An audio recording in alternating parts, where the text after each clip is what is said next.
Hello, bachcho. Let's see the question. A wheel with 10 metallic spokes, each 0.50 meter long, is rotated with a speed of 120 revolution per minute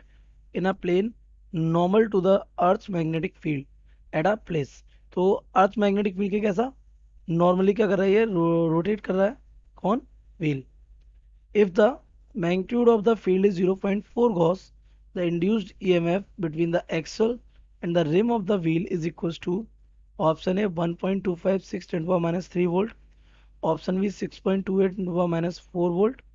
option C 1.256 into 10 to the power minus 4 volt, and option D 6.28 into 10 to the power minus 5 volt. So let's see the key concept of this question. The key concept of this question is beta कि if a rod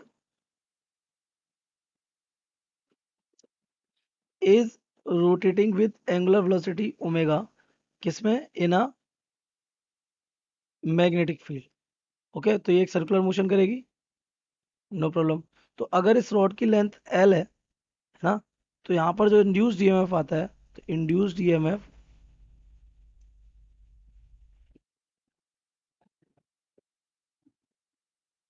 rotating coil sorry rotating rod in magnetic field इसका expression होता है बेटा EMF is equals to B omega L square upon 2 simply तो हमें credentials given है हमें क्या क्या गिवन है हमें गिवन है लेंथ ऑफ द स्पोक कितनी 0.5 मीटर हमें गिवन है मैग्नेटिक फील्ड 0.4 गॉस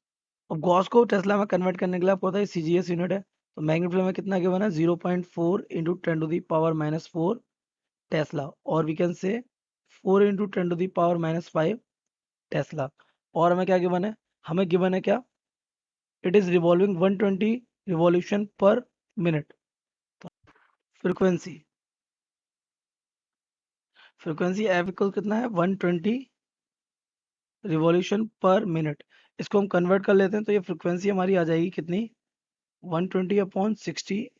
रिवॉल्यूशन पर सेकेंड दैट मीन्स फ्रीक्वेंसी आ जाएगी 2 रिवॉल्यूशन पर सेकेंड ओके तो ये हमारा फ्रीक्वेंसी आ गया आफ्टर दैट हमें क्या चाहिए ईएमएफ तो इंड्यूस्ड ईएमएफ क्या हो जाएगा इंड्यूस्ड ईएमएफ आ जाएगा E is equal to B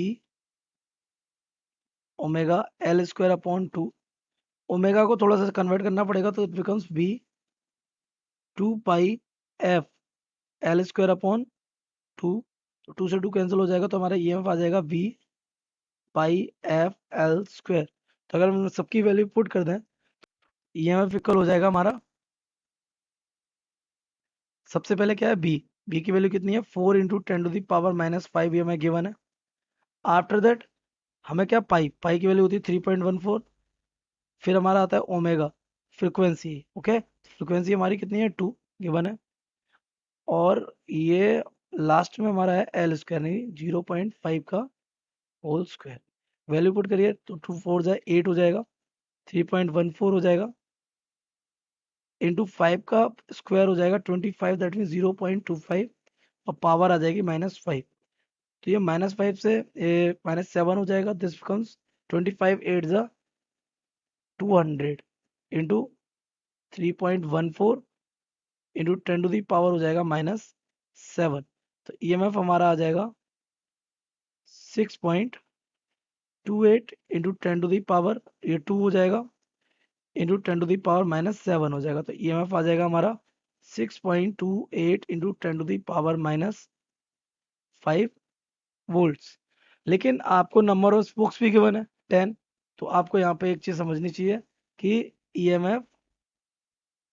is independent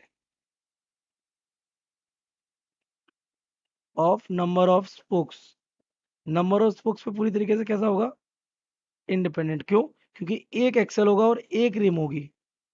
तो इसका एक ईएमएफ हो सकता है इसका भी एक ईएमएफ हो सकता है तो सभी स्पोक्स का पोटेंशियल डिफरेंस कैसा रहेगा सेम तो ये अगर हमारा उतने वोल्ट फी वोल्ट पर तो ये भी कितने वोल्ट पे होगा वी वोल्ट पर ही होगा। तो हमारा it is independent of spokes. So अगर अपने ऑप्शंस को चेक करें तो 6.28 10 to the minus 5 volt, D option is correct. So the correct option